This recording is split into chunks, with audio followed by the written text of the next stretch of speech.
네, 안녕하세요. 아티피오는 본격적으로 미술품 분할 소유 서비스를 시작하기에 앞서 저희가 2달 전부터 아카데미 프로그램을 먼저 진행하고 있습니다. 그중 아트 토크는 이렇게 미술계에서 영향력 있으신 분들과 함께 강연회를 기획하는 프로그램인데요. 저희가 오늘은 2번째 시간에 참석해주신 모든 여러분들께 감사 인사 먼저 드립니다. 저번에 첫 아트 토크에서는 아무래도 그림을 사야겠습니다를 출간하신 손양옥 저자님과 아트테크에 대한 얘기를 나눴었습니다. 오늘은 미술에 관심이 있는 사람들은 누구나 구독하고 있을 널 위한 문화예술의 최고 운영 책임자인 이지현님과 2번째 아트 토크를 준비했는데요. 문화예술 스타트업으로 2018년에 창립한 널 위한 문화예술은 유튜브를 비롯한 소셜미디어 채널에서 지금까지 약 300여 편의 영상으로 다양한 미술 주제를 다루고 있습니다. 워낙 편하고 친절하게 설명해주는 콘텐츠이다 보니 저도 개인적으로 꼭 챙겨보고 있는 콘텐츠인데요. 지금까지 종합 구독자 약 65만 명, 누적 조회수는 3천만 회를 기록했고 2021년 작년에는 유튜브 코리아가 선정한 유튜브와 함께 성장한 50인의 크리에이터에 선정되기도 했습니다. 특히 이지연님은 개인 인스타그램을 통해서 활발하게 미술계 소식을 지금 전해주고 계신데요. 오늘을 위해 특별히 우리가 꼭 알아야 할 현대 미술 트렌드에 대해서 강연회를 준비해 주셨다고 합니다. 그러면 큰 박수로 이지연님 모시겠습니다. 안녕하세요. 네. 안녕하세요, 여러분. 이렇게, 황금 같은 목요일 평일에 여기까지 와주셔서 너무너무 감사합니다. 사실 제가 이 정도 규모의 아트토크가 처음이에요. 그래서 정말 웬만하면 안 떨리는데 오늘 약간 떨립니다. 그래서 좀 설레기도 하고요. 여기 앞에 나와 있는 이 책을 시작으로 제가 이 자리에 있는 것 같아요. 그래서 이 책은 저희 널 위한 문화예술 팀원 모두가 함께 참여해서 만든 책인데 이 책이 되게 많은 사랑을 받게 됐어요. 그래서 각종 학교에서 이제 약간 권장도서가 되면서 이제 코로나 시국에 이 책을 읽고 독후감을 남겨야 된다라는 과제가 떨어지니까 이제 많은 분들이 이 책을 사게 되고 출판사에서도 연락이 와서 이제 2세, 3세 쭉쭉쭉 찍게 됐습니다. 그래서 지금은 이제 문화예술 섹션에서 베스트셀러 자리를 좀 차지하고 있는 되게 저희의 좋은 효자 같은 책인데요.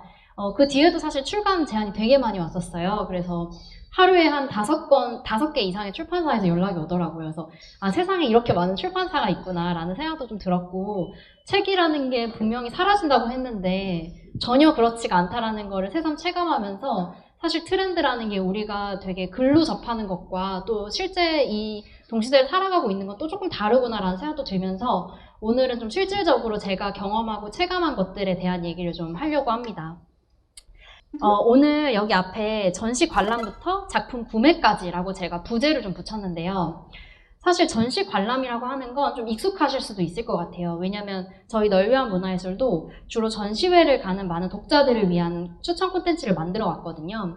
근데 이제 저희도 서서히 예술을 사랑하다 보면 작품을 사지 않을 수 없다라는 어떤 명제에 도달하게 되고 저 또한 좋아하는 일을 또 업으로 삼다 보니까 이게 작품의 구매까지도 이어지게 되더라고요. 그래서 사실 이 2가지를 좀 다 아우르는 트렌드에 대한 얘기를 좀 해보고 싶었습니다. 먼저 저에 대한 짧은 소개를 좀 넣어봤는데요.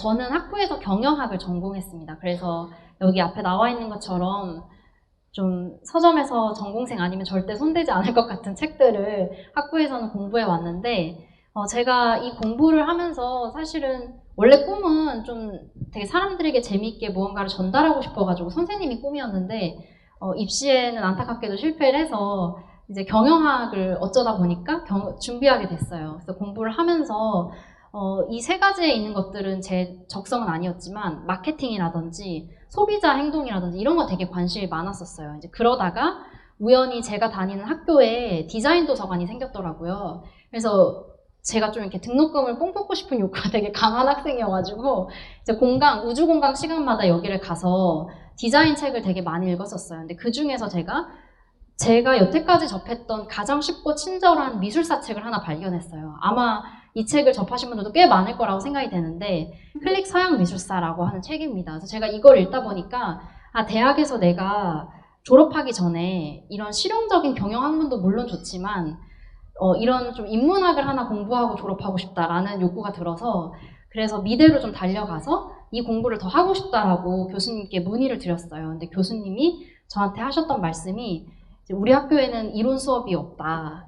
대학원에는 있는데 라고 해가지고 대신에 이제 페인팅을 전공하면 이 이론을 공부할 수 있다라고 안내를 해주셔가지고 그래서 제가 페인팅을 함께 공부하게 됐습니다. 그 두 가지를 다 공부하다 보니까 내가 앞으로 뭘 하면서 먹고 살 수 있을까 막 고민을 했는데 이제 막 졸업을 하려고 할 때 되면 진로 고민이 되게 많이 들잖아요. 아마 여기 계신 분들 중에서 혹시 학부에 다니고 계신 분도 계신가요? 네네네, 한 30% 정도 되시는 걸로 알고 있는데 근데 되게 고민이 많이 된 시점인데 저는 졸업을 하고 현장으로 바로 나갈 자신이 좀 없었어요. 그래서 대학원에 가서 여기 앞에 나와 있는 예술 경영을 전공하게 됐습니다. 그래서 저는 학부 끝나고 나서 현장에 나가기 전에 예술 경영이라고 하는 새로운 학문을만 공부하기 시작했고 이거를 공부하면서 제가 느꼈던 건 그 예술 경영이라는 학문이 사실 그 예술계에서는 약간 저평가돼 있다는 느낌을 많이 들었어요. 그게 무슨 말이냐면 미학과나 아니면은 미술사과는 사실 좀 역사가 깊잖아요, 학문적으로. 근데 예술 경영은 막 새로 생겨나다 보니까 그냥 이거는 예술가들한테 비즈니스 용어 알려주는 학문 아니야? 약간 이런 식으로 많이 이제 질문이 들어오더라고요. 그래서 저 혼자서 막 공부를 하다 보니까 그게 아니었었어요. 예술 경영이라고 하는 학문은 예술의 가치를 되게 널리 알리기 위해서 이걸 현장에 가서 예술가들이 인터뷰해서 논문으로 만들기도 하고 또 예술가라고 하는 직업이 사실 우리 세상 속에서는 어쩌면 되게 무쓸모한 것에 집중하고 있는 것처럼 보이지만 그들이 가지고 있는 어떤 창발적인 자원이 우리 사회에 꼭 필요하다라는 거를 되게 밝혀내는 학문에 가깝더라고요. 그래서 제가 이 학문이 정말 꼭 필요하구나. 그리고 이게 정책까지 반영되기 위해서는 연구자들이 정말 많은 연구를 해야 되는구나 라는 사실을 알게 돼서 되게 좀 자부심 있게 공부를 끝까지 해나갈 수 있었던 것 같아요. 제가 이런 활동을 하면서 사실 SNS를 정말 많이 이용했거든요. 그래서 저는 아까 우리 소라님께서 저를 소개해 주실 때 이제 SNS를 되게 많이 한다라고 해주셨는데 실제로 저는 진짜 하루에 한 3-4시간 정도는 인스타그램을 하는 것 같아요. 그래서 스토리에다가 제 모든 것을 공유하고 또 스토리에 올라오는 다른 사람들의 것까지 다 보고 막 이러는데 그래서 제가 이때 당시 예술 경영을 공부했던 모든 과정을 다 SNS에 올렸거든요. 근데 그때 이 널 위한 문화예술을 처음 만드신 대표님이 저의 활동을 보시고 좀 우리 널 위한 문화예술에 인터뷰를 좀 하고 싶다. 그래서 저를 좀 취재해 주셨어요. 그래서 예술 경영을 공부하는 학생으로 제가 나갔거든요. 근데 그 뒤에 서로의 좀 에너지가 맞았는지 함께 같이 달려보는 거 어떻겠냐라고 해서 2018년도에 초기에 막 생겨나고 있던 이 채널에 제가 합류를 하게 됐습니다. 그래서 그때 당시에는 유튜브 채널이 없었어요. 놀랍게도 2018년도에는 여러분들 기억을 좀 더듬더듬 하다 보면은 그때는 페북이었어요. 그리고 페북이 지금까지 뭔가 이제는 한물간 채널 이렇게 느껴질 수 있지만 그때 당시에는 페북의 공유가 막 500회, 많게는 2000회까지 가던 시절이었거든요. 그래서 페북으로 막 저희의 콘텐츠를 올리다가 우리가 좀 늦었지만 유튜브에 한번 뛰어드는 거 어떻겠냐라고 해서 채널을 2018년도 말에 처음 만들었었어요. 그래서 그때는 이제 친척들과 가족들과 지인들을 구독하게 강제로 시켜가지고 한 이제 20명에서 50명 정도 되잖아요. 그래서 그렇게 이제 출발했는데 저희가 양질의 콘텐츠를 계속 만들려고 노력하면서 어느 순간부터는 10,000명이 딱 찍히게 된 거예요. 그래서 10,000명이 찍히니까 이제는 유튜버들 사이에서 이런 얘기가 있어요. 10,000명이 찍히면 어떤 카페에 가면은 어쩌다가 한 명이 알아보게 된다. 이제 그러면서 유튜버를 체감하게 된다. 이런 얘기가 있었는데 이제 10,000명이 됐으니까 우리가 한번 독자들하고 Q&A를 찍어보자라고 하면서 우리 독자들과 함께 소통하는 영상을 찍었는데 그 영상을 편집하는 과정에서 거의 8만이 됐었어요. 그러니까 소위 말해서 이 채널이 갑자기 유튜브에 어떤 선택을 받게 되면서 정말 많은 사람들에게 사랑을 받게 됐는데 사실 우연한 거는 아니었고요. 저희가 계속해서 데이터를 보니까 어떻게 하면 이 콘텐츠가 더 많은 사람들에게 몰입감 있게 만들게 되는지 노하우를 좀 알게 됐었거든요. 그래서 그런 일련의 과정을 거치면서 빠르게 지금은 한 27만 명 정도까지 올라가게 됐고요. 저희가 이 노하우를 바탕으로 채널 하나를 더 만들었어요. 그 채널은 혹시 아실지 모르겠는데 예술의 이유라고 하는 채널이고 원래는 좀 어른들한테 제가 그런 얘기를 들었어요. 첫째보다 둘째가 키우기 쉽다고. 근데 아니나 다를까 예술의 이유 채널도 되게 첫 번째 채널을 키웠던 어떤 그런 근육이 있어서 그런지 몰라도 굉장히 빠르게 더 성장을 해서 지금은 이 구독자 수를 넘겼습니다. 그래서 두 번째 채널이 훨씬 더 많은 구독자를 1만 명 정도 더 많은 구독자를 보유하고 있는데요. 근데 저는 이렇게 회사 안에서도 콘텐츠를 만들고 있는데 계속해서 회사 밖에서도 어떤 기획이라든지 예술을 알리는 일들을 하고 있어요. 그래서 여기 앞에 나와 있는 거는 다양한 미술관들과 협업했던 어떤 연계 프로그램 같은 거고, 전시를 기획한 적도 있고요. 또 그 판매를 하는 기획을 하기도 했었어요. 갤러리에서 저한테 한 달에 그 공간을 줄 테니 여기 한번 기획자로서 꾸며봐라 라고 하는 에코라 갤러리의 제안을 받아가지고 한 달 동안 신진 작가를 공모하고 제가 여기에 재미있는 어떤 컬렉션 전시를 하면서 실제로 판매까지 하는 경험도 해봤고요. 그래서 그때 당시에 되게 이 에코라 갤러리에서 했던 이 스몰 컬렉션 여기 부분은 되게 재밌었던 게, 에코라 갤러리가 국내 최초로 할부로 미술품을 거래할 수 있는 곳이었거든요. 모 회사가 캐피탈이다 보니까 그게 가능하더라고요.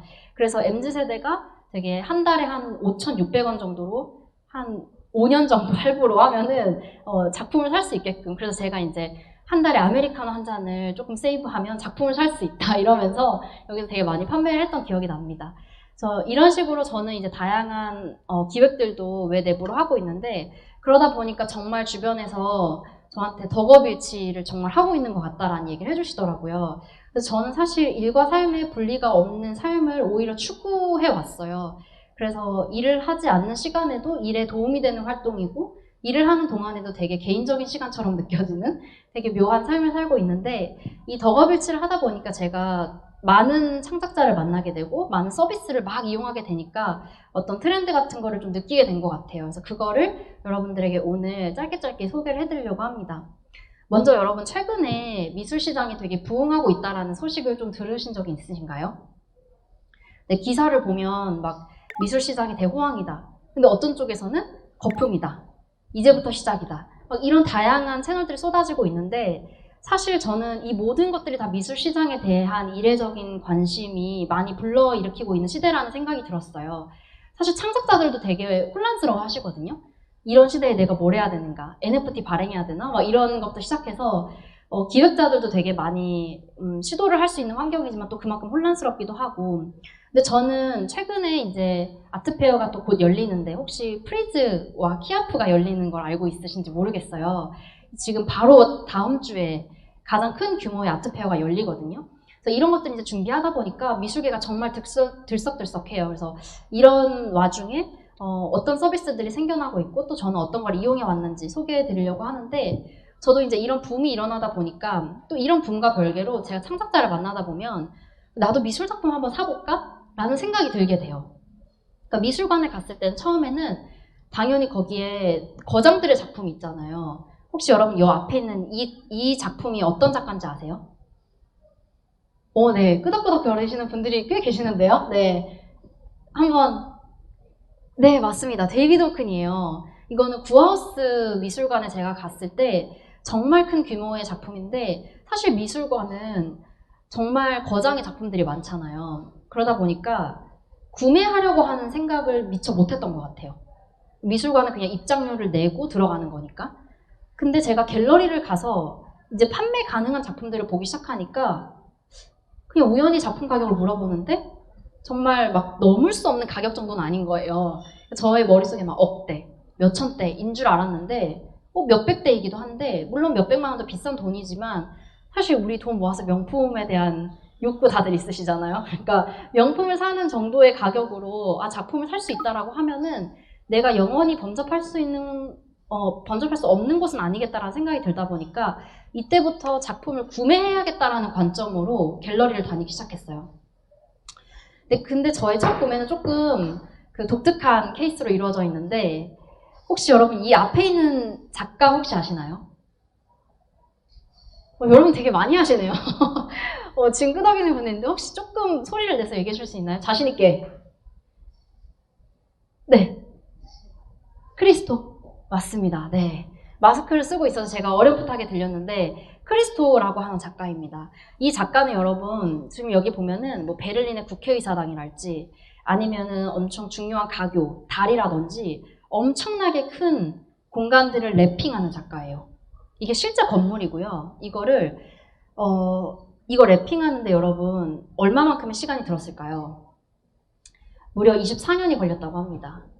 네, 정말 오래된 프로젝트예요. 근데 이게 왜 시작됐냐면 되게 아이러니하게도 미술의 역사상 사실은 우리가 갤러리가 생기고 현대 미술의 흐름이 생기다 보니까 작가들이 점점 더 이 상업화랑에 소속이 되고자 하는 욕구가 강해지는 거예요. 그러면서 미술계가 점점 더 일선에서 아방가르드한, 그러니까 앞서 나가는 작품을 하기보다는 되게 잘 꾸며진 화이트 큐브 안에, 화이트한 갤러리 벽 안에 어떻게 내 작품이 예쁘게 안치될까? 약간 이런 거를 고민하는 좀 상업적인 흐름으로 점점 변모하게 되는 거예요. 그러다 보니까 몇몇 작가들은 이 흐름에 반대하기 시작해요. 우리가 왜 자본가의 눈에 들어야 되지? 우린 예술가인데? 이러면서 상업에 반대하는 흐름들이 나타나기 시작하는데 그 중에 대표적인 게 바로 이 랜드아트라고 하는 대지미술이에요. 그러니까 대지미술에 가장 많이 떠오르는 작가가 이 크리스토인데 이 크리스토 작가는 그래서 소장할 수 없는 작업만을 해요. 그러면 왜 이런 랩핑을 하는가라고 하면 사람들이 당연하다라고 여겨지는 어떤 거대한 건물을 생경하게 쌈으로써 사람들에게 당연히 이 안에는 국회의사당이 있잖아요. 매일매일 지나는 곳이니까. 근데 한 번쯤 반문하게 되는 거예요. 저 안에 뭐가 있을까? 이게 어떻게 이렇게 포장지처럼 쌓일 수 있지? 이런 생경한 어떤 감정을 주면서 사람들에게 어떤 경외감이라든지 새로운 감정을 자아내는 작업인데 이 작업은 그래서 인간의 관점에서 보면 되게 높은데 이거를 헬기에서만 바라봐야지만 이게 작품이 완성돼요. 그러니까 인간이 어떤 자연을 정복하려고 했지만 결국에 그럴 수 없다라는 또 메시지를 던지고 있는 작가거든요. 근데 제가 이 랜드아트가 너무너무 인상적이다 보니까 저희 널리한 문화예술에서 꼭 다루고 싶은 거예요. 그래서 이 제목이 중요하거든요, 콘텐츠는. 그래서 팔릴 수 없는 가장 비싼 예술. 그러니까 되게 모순을 주면서 사람들에게 자극을 시키는 제목을 뽑았어요. 그러면서 제가 겨울에 한강공원에 가서 이 랜드아트에 대해서 막 코가 빨개지도록 설명을 하는 영상이 있습니다. 그래서 여러분도 혹시 궁금하시면 널리한 문화예술에 있다가 대지미술이라고 검색하시면 이 영상을 보실 수 있어요. 근데 제가 이 영상까지 찍고 나니까 이 작가가 너무너무 좋아지는 거예요, 이 흐름이. 그런데 우연히 제가 이런 와중에 아트페어를 가게 됐어요. 근데 아트페어에 가니까 어떤 한 갤러리 부스가 크리스토의 열렬한 팬이었나 봐요. 그래서 그 부스에 크리스토의 오리지널 포스터 40점이 붙어 있었어요. 너무너무 신기하더라고요. 아니 이 갤러리는 크리스토 전속 작가를 하고 있는 갤러리인가요? 라고 물어보니까 오프 더 레코드긴 하지만 그래, 갤러리에서 이렇게 말씀해 주시더라고요. 저희가 개인 컬렉터의 컬렉션을 이번에 가지고 나오게 됐다고. 그래서 일종의 한 번 더 끼고 이제 구매를 하게 되는 시스템이 된 거죠. 그래서 A라고 하는 어떤 갤러리에 크리스토의 광팬이 모은 오리지널 포스터가 40점이 나온 거예요. 근데 이렇게 얘기하니까 조금 왜 그 팬은 이 40개 포스터를 팔게 되었는가라고 하는 의문이 생기지만 뭐 급전이 필요했겠죠. 그리고 그거 말고도 다른 크리스토의 작업이 워낙 많았으니까 판매했던 것 같아요. 그래서 제가 그때 고민을 하다가 내가 크리스토의 어떤 대지미술의 흐름도 되게 공감을 했고 콘텐츠도 찍었으니까 이거를 한번 사보고 싶다라고 해서 이 오리지널 포스터를 구매하게 됐어요. 그래서 이게 저의 첫 컬렉션이고요. 5년 전쯤에 구매를 하게 됐습니다. 근데 그러다가 크리스토가 최근에 작고하셨어요. 그래서 미술계는 좀 떠들썩했고 이렇게 거장이 이제 별이 됐으니까 저도 이걸 추모하고 싶어서 사실 집에 크리스토 작업을 샀다라는 거를 조금 올리면 그림 샀다라는 건 좀 자랑 같잖아요. 그래서 그동안 사실 올리지를 못했어요. 근데 추모의 마음을 꼭 담고 싶어서 제가 방에 있는 이걸 딱 찍어서 크리스토 작가에 대한 어떤 추모 글을 올렸는데 DM을 정말 많이 받았어요. 이 포스터를 사고 싶다고. 근데 제가 샀던 가격에 2배를 주겠다는 사람도 있었고 이제 이쯤 되니까 제가 어떤 생각이 들었냐면 이게 바로 아트테크인가? 라는 거를 약간 처음으로 느끼게 된 거예요. 그러니까 이게 어떤 우리가 예술가를 사랑하는 마음과는 별개로 시장의 원리 안에서는 어쨌든 작가가 작고하게 되면 모든 어떤 공급이 중단되는 형태잖아요. 그러니까 거기서부터는 이제 가격이 올라가게 되는 그런 시스템을 가지게 되고 실제로 이 크리스토라고 하는 팬덤도 되게 많기 때문에 이 해시태그를 타고 들어왔지 않았을까 막 이런 생각을 하면서 미술계가 되게 정교하게 시장의 원리에 의해서 움직이기도 하는구나 이런 걸 좀 알게 된 것 같아요. 근데 뭐 결과적으로 제가 팔았을지 안 팔았을지 궁금하실 수 있는데 팔지는 않았습니다. 네, 조금 더 제 집에 두고 이 스피릿을 좀 느끼고 싶어가지고 이거는 여전히 제 집에 있고요. 이제 그러면서 제가 느꼈던 건 안목을 한번 키워볼까? 내가 이 포스터를 사실 대지미술이라고 하는 건 작가가 팔고 싶지 않아서 만든 흐름이잖아요. 근데 제가 그거를 오리지널 포스터로 갖겠다는 그 발상이 결국에는 나에게 어떤 일종의 돈을 가져다 줄 수도 있고 또 나의 안목을 키워줄 수도 있다라는 생각이 드니까 이때부터는 좀 더 본격적으로 공부를 좀 해야겠다라는 생각을 하기 시작했어요. 그래서 더 적극적으로 다른 플랫폼도 이용해 봤는데 그 중에 하나가 지금은 없어진 서비스기는 한데요. 이 서비스가 어떤 거냐면 한창 여러분 그 분할 소유라고 하는 거 들어보셨나요? 미술 쪽에? 전 처음에 분할 소유를 들었을 때 진짜 작품을 뭐 이렇게 쪼개는 건가 물리적으로 막 이런 생각까지 했었어요. 왜냐면 그 개념이 워낙 처음이다 보니까. 근데 그게 아니었고 이게 이 작품에 대한 권리를 마치 주식처럼 발행하는 서비스더라고요. 그래서 이게 처음 나왔던 게 한 4년 전? 근데 제가 이 서비스가 너무너무 신기해서 바로 이용을 해봤어요. 서비스 가입을 하고. 그래서 이 서비스는 어떤 거냐면요. 이렇게 거대한 어떤 작품의 원화를 이 회사가 소유해요. 그리고 51%는 이 회사가 가지고 있고요. 49% 지분에 대한 거를 쪼개가지고 수천 개의 주식을 발행하는 거예요. 주식처럼. 그래서 이거를 마치 이제 주주 투자를 받듯이 이렇게 발행을 하는 형태인데 저는 한 10주 정도를 사봤어요. 그래서 여기 있는 거는 조지 콘도의 작업인데 실제로 뱅크시 작업도 나왔었고요. 또 트레이시 에민 작업도 나왔었어요. 근데 저는 그 중에서 트레이시 에민 작업을 샀어요. 저는 좀 영국의 YBA의 흐름을 되게 지지하는 스타일이고 또 왠지 트레이시 에민은 더 주목을 받을 것만 같아 라는 생각으로 트레이시 에민 작품을 샀는데 가격이 올랐어요. 오르니까 제가 100주를 살 걸이라는 그때 후회가 들지만 우리 투자라는 건 원래 용기가 필요한 거잖아요. 그때 저는 10개밖에 사지 않았기 때문에 되게 소액을 얻었지만 실제로 제 친구 중에서 다른 작업을 산 친구는 잃기도 했고요. 근데 이런 식으로 하면서 되게 이런 예술 작품을 실제로 구매하지 않고 내가 이거를 어떤 소유권을 주장할 수 있는 형태도 컬렉션일 수 있겠구나라는 생각을 처음으로 해봤던 것 같아요. 근데 여러분 이 서비스가 여러분들한테는 어떠세요? 만약에 분할 소유로 내가 이것에 대한 지분을 가진다라고 했을 때 나는 이거를 소유했다라는 감정을 느낄 것 같다 하시는 분 손 들어주시겠어요? 오직 2분밖에 없습니다. 그럼 나머지 분들은 다 아닌 거죠. 그럼 작품은 뭔가 물리적으로 우리 집에 있어야만 혹은 내 수장고에 들어가야지만 내 거다 라는 좀 마음이신 거죠? 네네. 그렇다고 합니다, 여러분. 지금 온라인 접속자분들도 조금 의견을 남겨주세요. 이따가 함께 같이 소통해보면 좋을 것 같아서요.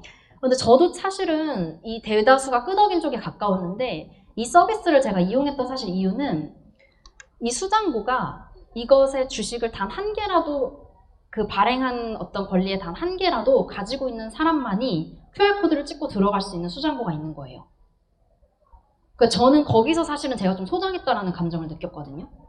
왜냐면 트레이시 에민 작업을 이 회사가 발행해 놓고 마치 무슨 공공미술관처럼 모두가 들어갈 수 있게 하면 내 것 같다는 생각이 안 들 것 같아요. 그리고 솔직히 말하면 훼손에 대한 염려도 있을 것 같고 근데 이거를 가지고 있는 권리를 가지고 있는 사람만이 QR을 찍고 이곳에 들어갈 수 있다라고 하니까 오히려 어차피 내가 이렇게 큰 작업은 사봤자 우리 집에 들어갈 수 없을 텐데 여기가 지금 이 여러분 그 안에가 항원항습이 잘 되어 있는 거예요.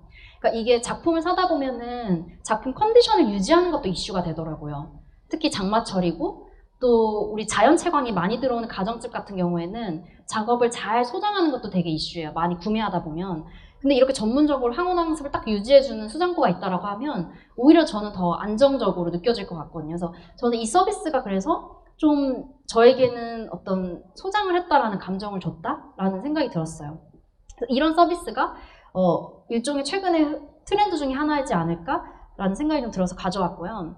근데 이제 저도 약간 이제 사람이 이게 소유욕이라는 게 있잖아요. 그러니까 이게 강남센터에 맨날 가가지고 내가 트레이시 에민 작품을 보는 게 좀 귀찮거나 감질만 할 때가 있어요. 오직 나만의 소장품이 갖고 싶어지는 순간이 오니까 저도 이제 원화를 구매해야겠다라는 생각이 들기 시작했어요. 그래서 아까는 크리스토의 포스터였으니까 그게 아무리 어떤 희소성이 있어서 높은 가격을 주고 제가 구매했다라고 하더라도 원화는 아니잖아요. 그러니까 제가 이제는 원화의 세계로 진입하게 됐어요. 그게 바로 작년이었는데 사실은 뭐 2년 전부터 작은 소품을 사긴 했는데 소품은 약간 아무래도 100만 원 언더니까 그냥 조금 원하다라는 느낌보다는 좀 내가 이 작가를 지지한다라는 느낌으로 좀 산 게 강했는데 이때부터 제가 이제 원화를 사기 시작했습니다. 그래서 작년에 원앤제이 갤러리에서 했던 최기창 작가님의 개인전을 제가 보러 가게 됐어요.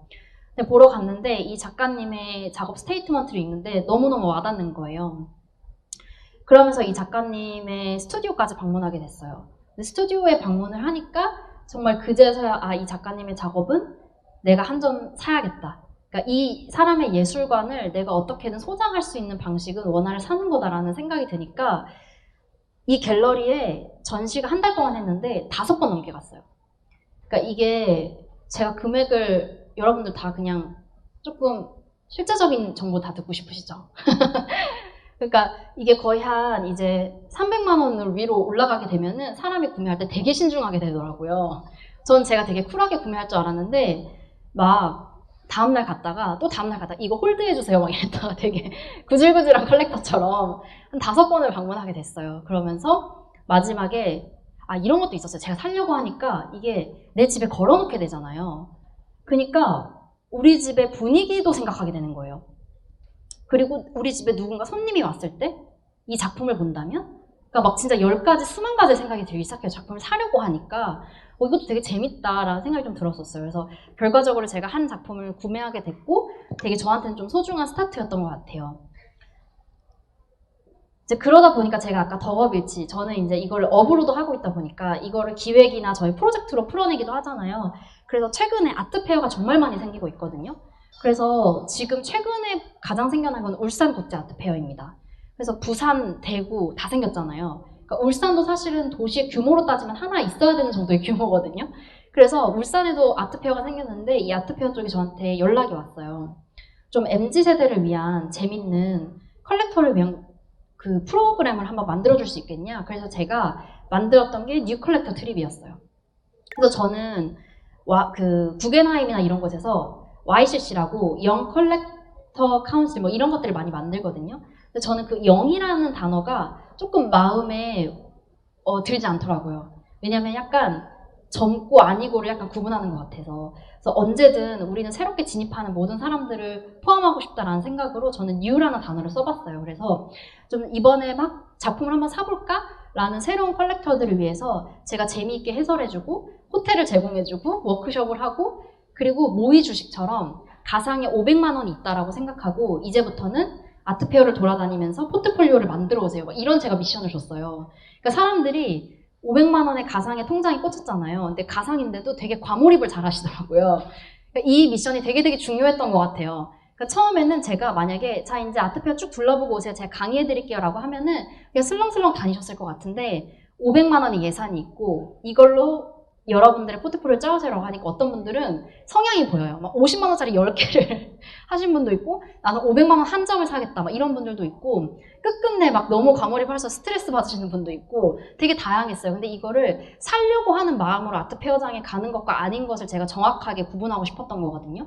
그래서 이런 걸 하면서 사람들이 어떻게 미술의 세계로 쉽게 진입할 수 있는지 이런 좀 프로그램도 많이 썼던 것 같습니다.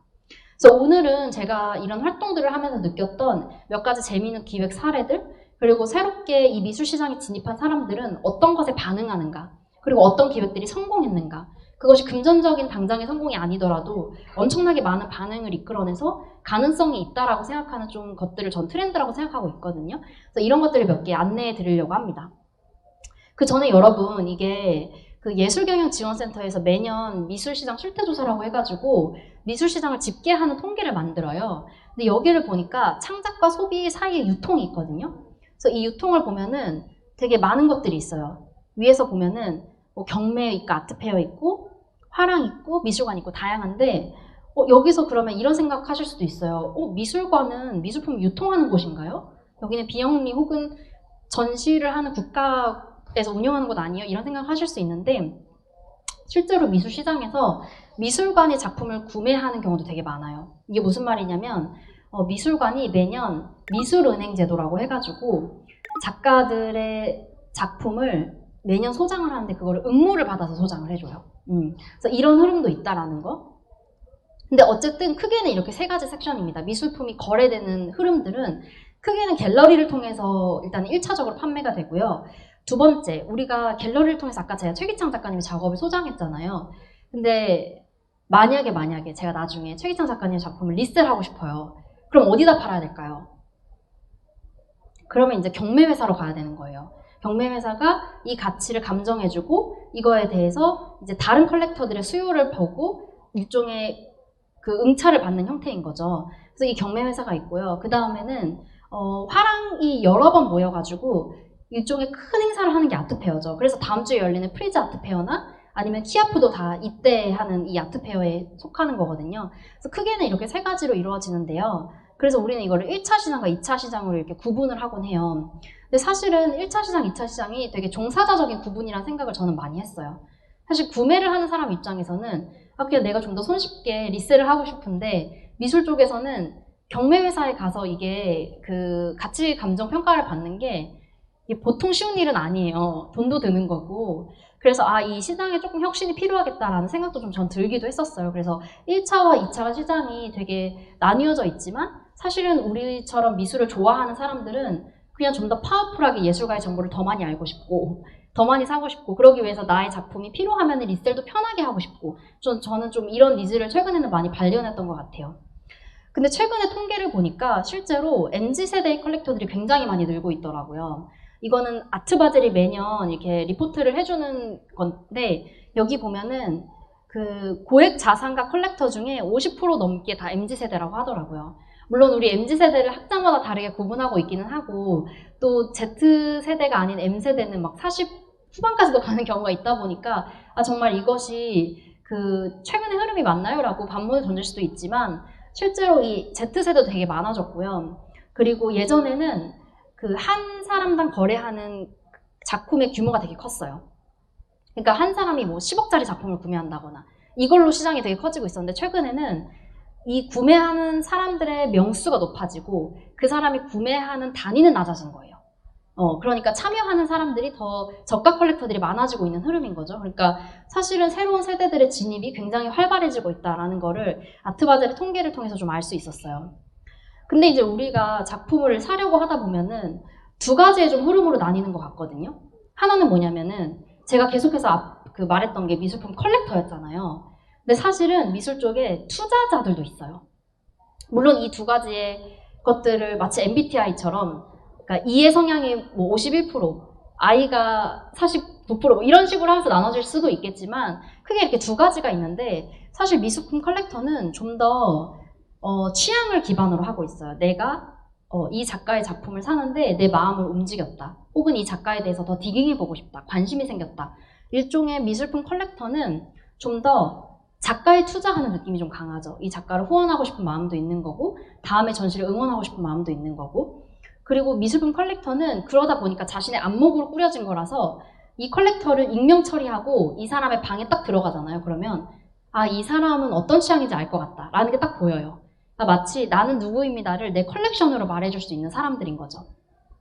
그러다 보니까 미술품 컬렉터는 계속해서 뭐 비엔날레라든지 아트페어를 주기적으로 가면서 미술계의 흐름도 좀 파악하는 성향이 있는데 이 투자자 같은 경우에는 최근에 좀 생기고 있어요. 특히 NFT 시장이 생기면서 미술을 오직 이제 투자의 관점으로 많이 보는 사람들이거든요. 그래서 이런 분들은 정말 이제 좀 이거를 주식의 하나의 항목처럼 바라보시더라고요. 그러니까 실제로 아트펀드가 있잖아요. 그래서 주식의 하나의 항목으로 바라보시고 또 이거를 계속해서 재판매를 하는 목표를 많이 가지고 계시죠.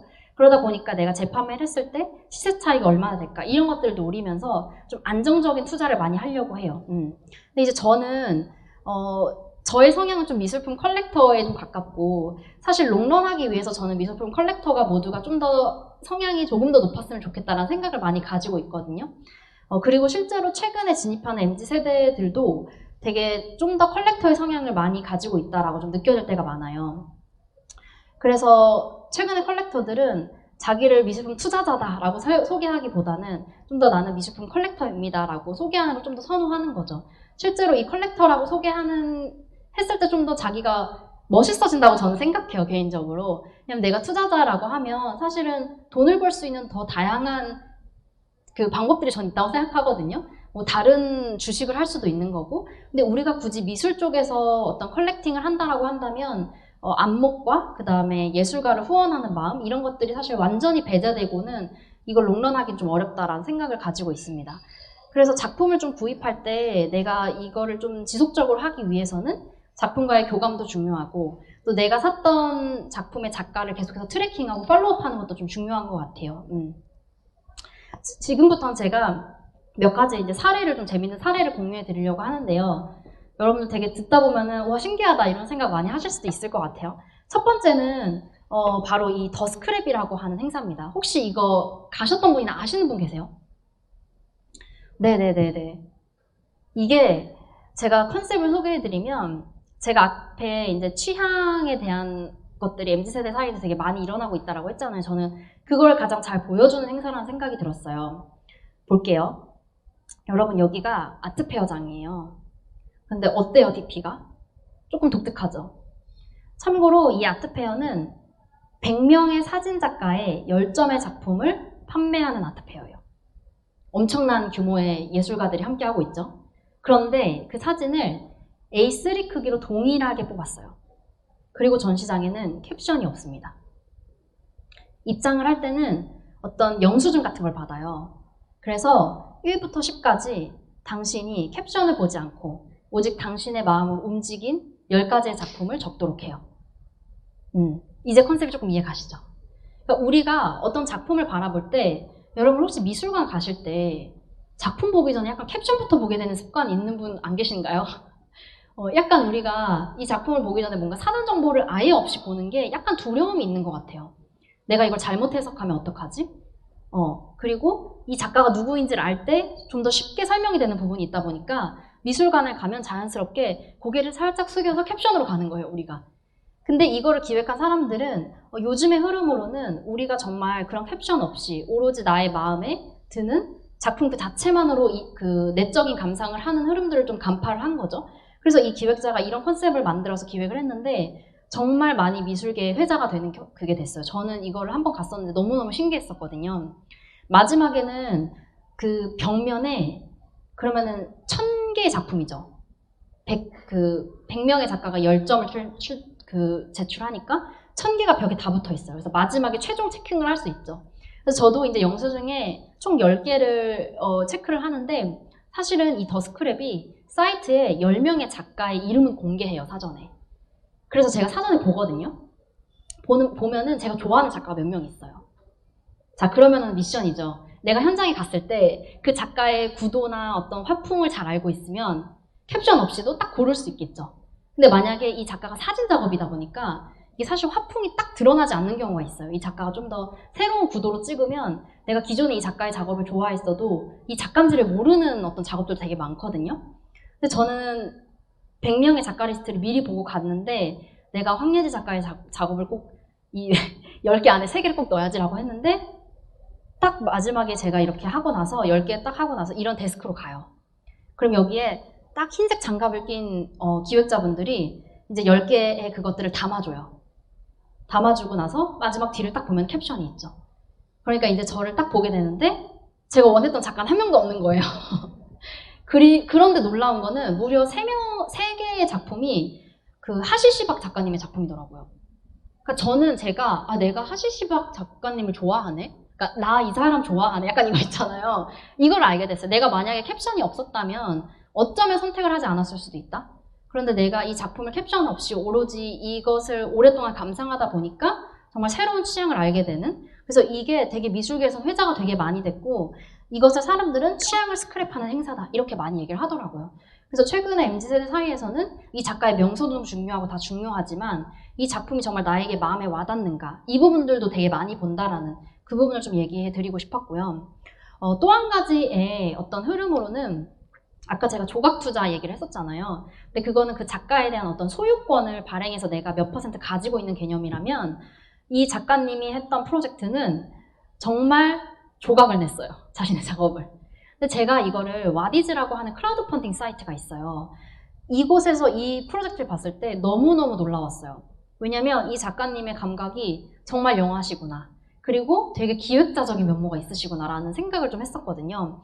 이 프로젝트는 뭐냐면요. 이 작가님이 네이버 문화재단이랑 이제 협업 혹은 이제 후원을 받아서 대형 작품을 네이버 사옥에다 만드셨나 봐요. 딱 봐도 작품이 정말 거대하죠. 근데 이제 이 작업을 다 하고 나서 이제 이 작가님이 가지고 가시게 되잖아요. 근데 이 캔버스, 이걸 이제 왁구를 짠다고 하죠. 이 캔버스가 워낙 크니까 이 사옥 안에서 짜셨겠죠. 나가지를 못하는 거예요. 그래서 이 작가님이 어떤 발상을 하셨냐면 그동안의 나의 작품을 소장하고 싶었지만 이 작가님은 좀 스케일이 크시거든요. 그러면은 이 작업이 너무너무 좋아도 사실은 막 이제 진입하려고 하는 컬렉터들에게는 아무래도 장벽이 있을 수밖에 없죠. 근데 이 작가님은 그런 컬렉터를 위해서 자신의 작업을 70 몇 조각을 내셨어요. 그리고 그것을 이 서포터들에게 랜덤으로 2점씩 주는 프로젝트를 이 크라우드 펀딩 사이트에서 하신 거예요. 그러면서 제가 알기로는 이게 완판이 된 걸로 알고 있거든요. 그래서 실제로 여기 아무래도 70 몇 조각을 내다 보면 이 흰색이 많은 경우가 있잖아요. 이런 경우 뭐 한 점을 더 준다거나 뭐 이런 식으로 해가지고 정말 독특한 기획을 하셨었고, 저는 이게 완판됐을 때 들어가서 사지 못했지만 만약에 내가 평소에 전 최승윤 작가님의 작업을 되게 눈여겨보고 있었는데 만약에 내가 작가님의 작업을 되게 큰 호수로 사지 못했다면 여기에 무조건 참여를 했겠다라는 생각이 들더라고요. 그래서 이런 식의 방법에 사람들이 반응을 한다는 것 자체가 저는 굉장히 흐름을 잘 읽어낸 프로젝트가 아닐까라는 생각을 좀 해봤었어요. 그래서 이렇게 조각을 내서 실제로 액자를 넣어서 판매를 해주셨었는데 작가님의 개인 SNS에서 얼핏 본 것 같아요. 이 프로젝트 하면서 좀 힘드셨다고. 왜냐면은 액자도 본인이 직접 찾아서 넣으시는 거고 아무래도 이제 스스로가 기획자가 돼서 하시다 보니까. 근데 저는 작가님이 힘드셨더라도 전 속으로 어떤 생각을 했냐면 최승윤이라고 하는 작가의 작품을 열렬히 지지하는 72명의 컬렉터가 양성이 됐다라는 생각이 딱 들더라고요. 저는 이제 컬렉팅을 해보니까 알겠는 게 작품을 어떤 형태로 원화의 조각이든 아니든 소장을 하고 나면 그 작가에 대한 애착이 되게 많이 높아져요. 그래서 실제로 그냥 SNS 팔로우를 하는 거는 기본이고 이 작가가 무슨 프로젝트를 하는지를 다 트래킹하게 되더라고요. 그래서 이건 되게 좋은 시도였다라는 생각이 들었고, 특히나 와디즈라고 하는 플랫폼은 MZ세대 중에서도 되게 새로운 어떤 얼리 어답터 이런 성향을 가진 사람들이 많이 있다 보니까 저는 꽤 관객 개발에 도움이 됐을 것 같다라는 생각을 좀 해봤어요. 근데 이처럼 되게 새로운 플랫폼이나 SNS를 활용한 MZ세대가 되게 많아지고 있는데 정말 저는 최근에 갤러리스트들을 많이 만났어요. 이제 갤러리에 종사하시는 분을 만났는데 제가 물어봤거든요. 요즘에 2030 세대도 작품을 많이 사냐? 뭐 진짜 40, 50대 원래 주로 거래하시는 컬렉터분들은 아무래도 이제 뭐 사모님이라든지 대표님이라든지 이런 분이 많으니까 이제 프라이빗하게 소통을 하는 경우가 많은데 제 친구들 중에서 진짜 그림 사려고 하는 사람 진짜 많다고 요즘에. 이런 분들은 어떻게 갤러리에 접근하냐라고 했더니 그렇게 DM을 보낸대요. 갤러리에. 그러니까 DM을 통해서 작품 구매를 가격을 알고 싶어. 이거를 하루에도 몇십 통을 받는데요. 그래서 갤러리들이 요즘엔 어떤 걸 하고 있냐면 아예 PDF 파일이 아니라 거의 약간 노션 같은 사이트를 이용해가지고 작품 리스트를 그냥 링크로 만들어서 그런 DM이 올 때마다 그걸 보낸다는 거예요. 그러면 혹시 그게 찔러보기가 아니라 진짜 그렇게 해서 구입한 사람이 있냐 했더니 구입을 한대요. 그러고 나서 갤러리 방문을 한대요. 그리고 자기가 DM을 줬던 누군데요? 라고 시작을 한대요. 자, 이런 걸 보면서 실제로 이런 인스타그램을 통한 접근성이 되게 많이 높아졌구나라는 생각을 되게 많이 알게 됐고, 작가들도 이에 발맞춰서 자신들의 소식을 SNS를 되게 많이 공유를 하고 실제로 자신들의 어떤 팬들과 소통하는 모습들을 많이 볼 수가 있어요. 그 몇몇 작가분들 중에서 저는 되게 노상호 작가님의 인스타를 되게 즐겨보고 있고요. 노상호 작가님 같은 경우에는 좀 자주 라이브 드로잉을 라이브 하시는, 그 작업하시는 거를 인스타그램 라이브로 방송을 많이 해요. 근데 그게 들어가서 밤에 그냥 계속 보고 있게 되더라고요. 작가님이 약간 이렇게 나직나직하게 얘기를 해주시기도 하고, 특히나 유튜브의 이현 작가님 같은 경우에는 그런 어떤 라이브로 팬들과 소통하는 것도 굉장히 활발하게 하신 작가님 중에 한 명이죠. 그리고 또 한 분의 작가님이 이제 성립 작가님인데, 성립 작가님은 정말 이제 다양한 브랜드랑 콜라보를 하기 시작했어요. 그래서 프라다랑도 콜라보를 하기 시작하셨고, 광화문 광장에 자신의 작업이 올라가기도 하고, 근데 그런 소식을 저는 이 작가님의 인스타로 가장 먼저 알게 돼요. 그러니까 작가님의 어떤 소식이나 미술계 흐름을 사실은 SNS를 팔로우하고 있음으로 인해서 얻게 되는 게 되게 많거든요. 그래서 저는 사실은 부계정이 있고요. 그 부계정은 이런 작가님만 팔로우하는 계정이에요. 그래서 그 피드에 들어가면 마치 그냥 저한테는 그게 신문 같은 거예요. 근데 이런 습관을 가진 제 지인들이 되게 많아요. 왜냐면은 그 자신의 계정으로 하는 거는 조금 부끄럽거나 아니면 이제 지인들의 소식이랑 막 혼재되니까 이런 걸 좀 구분하고 싶어서 계정을 그냥 여러 개 만드는 게 일상 다반사인 거예요. 그래서 하나는 그냥 작가 소식 아는 거, 하나는 그냥 뭐 예를 들어서 옥션 갤러리, 어떤 이런 뭐 아티피오 이런 것만 팔로우하는 계정인 거죠. 이런 것들을 만드는 트렌드 되게 많아지고 있습니다. 또 재밌는 어떤 작가의 SNS, 그러니까 이 작가님은 이 프로젝트는 SNS를 저격한 건 아닌 것 같아요. 그런데 자연스럽게 이 프로젝트가 SNS에 그냥 올라올 수밖에 없는 프로젝트가 됐어요. 그게 뭐였냐면 김미경 작가님의 아트 리사이클링 작업인데요. 이 작업은 김미경 작가님이 마치 선물처럼 자신의 작업을 포장해서 한 컬렉터에게 줘요. 그러니까 공동 육아인데 컬렉터가 몇십 일 뒤에는 자기가 생각하는 다른 컬렉터에게 선물을 보내는 거예요. 그래서 자신의 작업이 전 세계를 돌아다니게 해요. 언제 어디서 끝날지 몰라요. 지금도 계속되고 있는 거예요. 그러니까 계속해서 돌아다니는데 이게 너무너무 재밌게도 받은 사람마다 SNS에 올려요. 그러니까 어디에 가고 있는지가 다 보이는 거예요. 그러니까 이 작업이 이 작가님이 저는 결코 SNS를 노렸다고 생각하지 않는데 자신이 했던 이 선한 어떤 프로젝트 방식이 되게 MZ세대의 어떤 SNS에 올리는 무언가를 자극했다라는 생각이 좀 들었거든요. 왜냐면 이게 작업이 어디에 돌아다닐지 모른다는 이런 재밌는 컨셉부터 시작해서 선물처럼 나에게 왔다? 그리고 저는 이게 이 지인이 올려준 건데 이제 다음엔 누구한테 보낼까라고 하는데 너무 댓글을 달고 싶은 거예요. 저한테 주세요라고. 저한테 주면 진짜 SNS에 저도 올리고 싶다 이런 생각이 들었었고 그러면서 이제 이런 게 SNS에 많이 올라왔던 프로젝트인데 이런 흐름을 통해서 알 수 있듯이 어떤 작품을 소장하는 다양한 어떤 트렌디한 방식들이 점점 발전하고 있다라는 얘기를 좀 드리고 싶었습니다. 또 하나는 마지막으로 좀 SNS를 이용해서 아예 전시를 기획하거나 작품을 판매하는 경우도 봤어요. 이게 무슨 말이냐면 여러분 혹시 코로나 시국에 비엔날레가 재작년에 막 원래 열렸어야 됐는데 다 취소가 됐거든요. 부산 비엔날레, 광주 비엔날레. 그러다 보니까 비엔날레 측에서는 좀 비상이 걸린 거예요. 그래서 온라인 비엔날레로 빠르게 전환을 했어요. 근데 온라인 비엔날레라고 하면은 보통 대부분의 이제 아무래도 시간이 촉박하니까 어떻게 비엔날레를 하냐면 현장에 있는 거를 찍어서 유튜브로 그냥 올리는 거예요. 근데 이런 방식이 조금은 아쉽더라고요. 왜냐면 조회수가 일단 많이 안 나올 것 같죠. 왜냐면 이게 단순하게 오프라인으로 했던 걸 찍는다고 해서 사람들이 그걸 많이 보지는 않는다라는 걸 좀 알게 된 것 같거든요. 근데 이 기획자가 했던 방식은 그냥 온리 온라인에 최적화된 기획이었어요. 뭐였냐면 여러분 인스타그램 스토리 아시나요? 이 스토리를 오히려 게시물보다 요즘엔 더 많이 이용하게 되죠. 이게 뭔가 스토리를 게시물은 안 올리는데 스토리를 올리는 욕구가 어디서 오냐면은 뭔가 가볍게 할 수 있는 거예요. 아무 생각 없이. 왠지 게시물을 올리면 막 뭔가 대단한 걸 올려야 될 것만 같은데 스토리는 24시간 뒤에 사라져버리거든요. 그러니까 그냥 쿨하게 올려버릴 수가 있는 거예요. 근데 이 24시간 뒤에 사라진다는 이 속성을 이용해서 이 매거진 큐레이터라고 하는 이 큐레이터가 자신의 게시물에 자신의 계정에 이런 프로젝트를 진행한 거죠. 24시간이 모자라라고 하는 전시 기획이에요. 그래서 자신의 전시를 24시간만 딱 이 게시물에 그 스토리에다가 올리는 거예요. 그래서 작가를 공모받아요. 똑같이. 그런데 이 스토리로 하는 거예요. 그래서 뭐 몇 월 며칠 이제 전시가 오픈한다라고 하면 다 같이 이 계정에 스토리로 달려오는 거죠. 그리고 나중에 이 스토리는 그 특성이 또 하나 뭐가 있냐면은 이 하이라이트에 넣어서 평생 보관을 할 수가 있어요. 그러니까 이 24시간 동안에는 되게 실시간으로 올라오는 느낌이 드는데 나중에 아카이빙도 되는 이 속성을 굉장히 잘 활용해서 했던 전시 기획이었거든요. MZ세대 이 팔로워들도 굉장히 많이 반응을 했다는 걸로 제가 알고 있어요.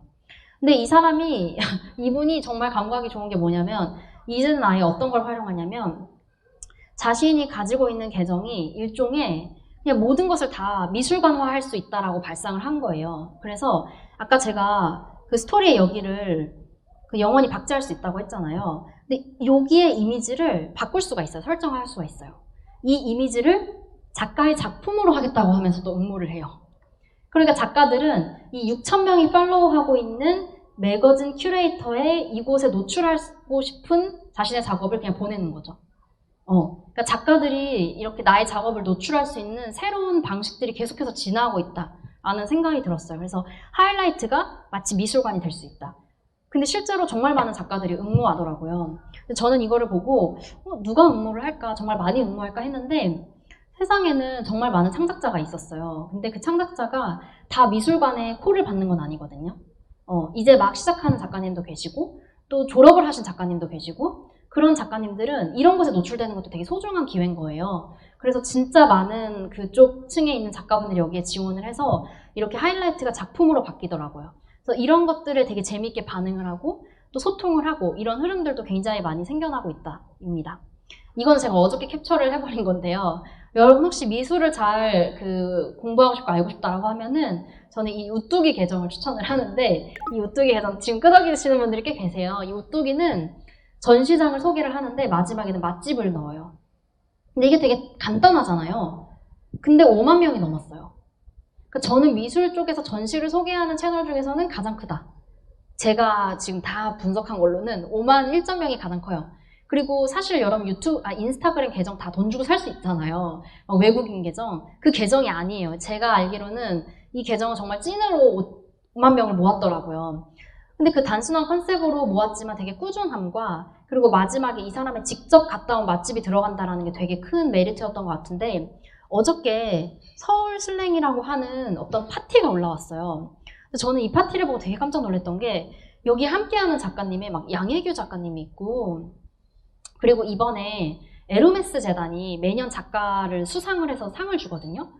근데 거기에 류성실 작가가 이번에 최연소 작가님으로 발탁이 됐는데, 그 작가님도 들어가 있는 거예요. 그러니까 작가의 어떤 뭐라 해야 되죠?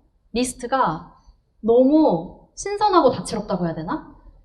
그래서 이거를 옥상 파티처럼 해서 3만 원에 받고 현장에 3만 5천 원 예매인데, 이런 방식으로 파티를 열면서 다양한 어떤 MZ세대들과 소통하고 있구나, 이런 걸 좀 알게 되면서 저도 무조건 사야겠다라고 생각하는 파티였어요. 그래서 이런 계정들을 좀 팔로우하고 있다 보면 미술계의 사실은 양혜규 작가님이다라고 한다라고 하면은, 사실 미술계에는 되게 미술관념, 그러니까 되게 작업의 세계를 높게 펼치는 작가님의 한 축과, 그 다음에 또 아트페어나 이런 곳에서 또 자주 보이는 작가님이 계세요. 근데 그런 것에 경계 없이 이런 트렌드를 보여주는 행사들이 되게 많아지고 있다는 생각이 좀 들었어요. 그래서 마지막으로 좀 추천을 하고 싶었고요. 그리고 또 한 가지는, 이게 김오키라고 하는 아티스트, 음악가가 앨범 커버를 윤영근 작가님 걸로 했어요. 근데 저는 이런 조합도 너무너무 신선하더라고요. 그래서 제가 이걸 사고 싶었는데, 이게 오픈되자마자 제가 분명 봤거든요. 근데 완판이 된 거 보니까 이거 미리 판매한 거 아니야? 약간 이런 생각이 좀 들었는데, 이게 되게 많이 판매가 됐어요. 이 말이 뭐냐면, 여러분 윤영근 작가의 작업을 RM이 또 워낙 사랑하는 작가님이시잖아요. 그러다 보니까 이 아미들 사이에서 물론 유명해졌고, 사실 미술을 정말 사랑하고 또 그런 계층에서도 되게 많이 작가님을 좋아하시는데, 실제로 이런 동시대 음악가와 커버를 이렇게 콜라보하는 이런 사례를 되게 많이 생겨나고 있다. 윤영근 작가님이 이제 작고하셨으니까 아무래도 유가족분들이 계시는 파운데이션이랑 아마 소통을 해서 만든 결과물이겠죠.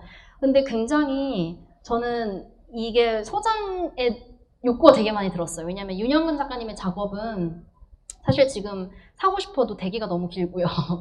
그리고 사기도 되게 어려운 금액대잖아요. 근데 그것을 내가 이렇게 한정판의 CD로 소장할 수 있다? 그리고 또 음악도 함께 올 수 있다라고 하는 게 굉장히 많은 MZ세대의 소유욕을 불러일으키지 않았나라는 생각을 했었고요.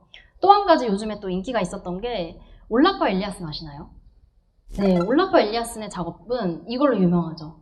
테이트 모던에 인공 태양을 설치했고, 여기에 많은 사람들이 누워서 인공 일광욕을 즐기는 이런 프로젝트인데, 이게 정말 테이트 모던에서 화제가 됐던 프로젝트였고요. 올라퍼 엘리아스는 넷플릭스 시리즈에도 소개됐을 만큼 되게 대중적으로도 인지도가 있어요. 근데 이 작가님의 작업은 사실 또 소장하기가 되게 어려운 형태의 어떤 설치 미술을 많이 하기도 하시잖아요. 근데 이 올라퍼 엘리아슨의 작업을 이런 식으로 망원경으로 만든 거예요, 라이카가. 근데 이게 저는 되게 너무너무 신기하다라는 생각이 들었던 게, 이 작가님의 작업 자체가 되게 빛이라든지 대기라든지 이런 작업을 많이 하다 보니까 이 망원경이라고 하는 거랑도 묘하게 잘 어울리는 거예요.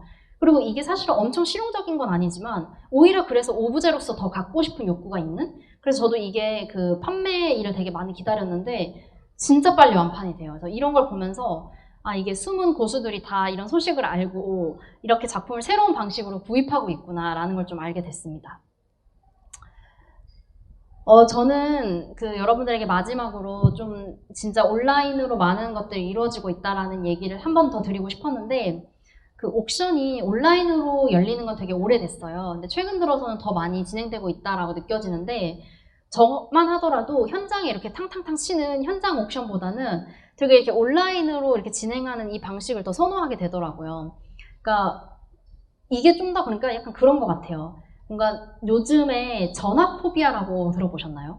약간 요즘 세대들이 전화하는 걸 되게 두려워한대요. 근데 저도 약간 그런 끼가 있어요. 약간 뭔가 텍스트가 이게 더 익숙하다고 해야 되나? 대면하는 거나 그 사람으로 직접 하는 것보다 오히려 내가 온라인상으로 소통하는 게 좀 더 쉽게 느껴질 때가 있어요. 그래서 그런 부분들도 좀 여기에 담고 있지 않나라는 생각도 좀 많이 들었고요. 그래서 실제로 어떤 갤러리스트는 유튜브 라이브 방송으로 옥션을 했었어요. 그 유튜브 계정은 켈리온 레드바이브라고 하는 유튜브 계정인데 그 계정을 운영하시는 분도 갤러리스트거든요. 근데 이게 현장으로 이렇게 유튜브처럼 실시간으로 하다 보니까 진짜 댓글에 그게 달려요, 가격이. 그리고 진짜 현장에서 이 아이디를 가진 이분께 낙찰됐습니다. 이렇게 하면서 진행을 하더라고요. 그래서 그런 거 보면서 한 뭐 100만 원대에 되는 작품들 같은 경우에 혹은 소품 같은 경우에는 이런 온라인 방식도 적극적으로 이용할 수 있겠구나라는 생각도 좀 들었습니다. 실제로 서울 옥션 같은 경우에는 아예 제로 베이스라고 해가지고 작가를 일종의 옥션뿐만이 아니라 작가를 발탁하고 그 작가를 직접 이렇게 프로모션하는 기능까지도 나아가고 있어요. 근데 이거를 제가 설명하는 게 조금 조심스럽긴 했던 게 미술계에서는 약간 암묵적으로 1차 시장과 2차 시장을 많이 구분하고 있잖아요. 근데 이걸 어떻게 보면 다 같이 하는 거다 보니까 되게 정말 이게 괜찮은 건가? 라고 하는 시선도 사실은 있어요. 근데 어쨌든 큰 관점에서 보면 작가를 계속해서 새롭게 발굴하는 측면에서 저는 이 제로베이스를 좀 눈여겨봤던 것 같아요. 그리고 옥션 채널도 굉장히 많이 SNS를 요즘에는 많이 활용하고 있다는 거. 네. 그래서 오늘은 여러분들에게 되게 많은 그 케이스들을 소개해드렸는데 이것 같은 경우도 서울 옥션이 약간 블랙낫이라고 해가지고 또 새로운 사업을 또 런칭을 했거든요. 그래서 저는 서울 옥션이야말로 정말 이 회사 안에 다양한 프로그램들을 만들고 있는 곳이라서 좀 주목하고 있는 곳이고요.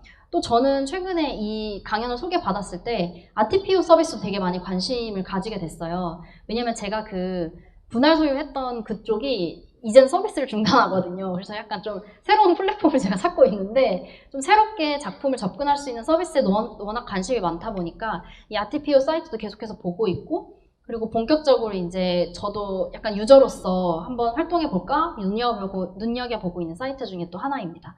그래서 오늘 여러분들에게 정말 마지막으로 소개하고 싶었던 거는 되게 여러분들 여기 오신 분들 중에서 미술계 트렌드가 되게 많이 알고 싶어서 오신 분들이 많잖아요. 그래서 서비스를 보는 것도 중요하고 그리고 요즘에 사람들이 뭐 어떤 곳에 자주 가는지 핫플이 뭔지 이런 것도 중요하지만 저는 궁극에는 그 치고 나가는 작가를 아는 게 가장 선도하는 트렌드 같아요. 그래서 저는 그 항상 이제 미국의 아트지 같은 데에서는 그 파워 100 작가를 뽑기도 하고요. 그리고 생각보다 비엔날레라든지 아트페어에 소개된 작가들을 진짜 많이 보려고 해요. 그 컬렉터 제가 모임에 한번 갔는데 어떤 얘기를 들었냐면 원래 비엔날레는 약간 비상업이고 아트페어는 좀 상업의 끝이다라고 하잖아요. 근데 요즘에 그 두 개가 섞이기 시작했어요. 아트페어를 갔는데 소장할 수 없는 이불 작가님의 거대한 작업이 막 중앙에 설치돼 있어요. 그러니까 아트페어도 구매할 수 있는 작품의 여부와는 상관없이 미술계에 앞서가는 작가님을 소개하는 섹션을 만들고 있고요. 그리고 비엔날레는 또 어떠냐면요. 비엔날레에서 소개한 작가가 바로 다음 아트페어에 나와서 소장이 되기도 해요. 그러니까 이런 식으로 두 개가 굉장히 유기적으로 연결되고 있거든요. 그래서 아트페어와 그 다음에 비엔날레 그리고 이렇게 선정되고 있는 곳에 어떤 예술가들이 호명되고 있는지 이런 것들을 보는 게 저는 트렌드를 캐치할 수 있는 가장 빠른 방법이라는 생각이 좀 들었습니다. 재밌는 거는 올해 파워 100의 1등이 그 NFT예요. 그래서 이게 정말 이런 흐름들도 눈여겨볼 만하다라는 생각이 좀 들었고요. 실제로 여기에 그 예술가뿐만이 아니라 갤러리스트나 컬렉터도 호명이 돼요.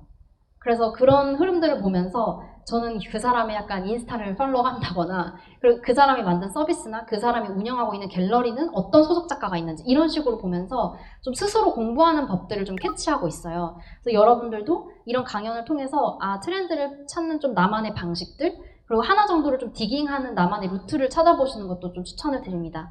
그래서 오늘 저는 여기에서 좀 강연을 마치려고 하고요. 끝까지 들어주셔서 너무너무 감사드립니다. 네. 감사합니다. 감사합니다.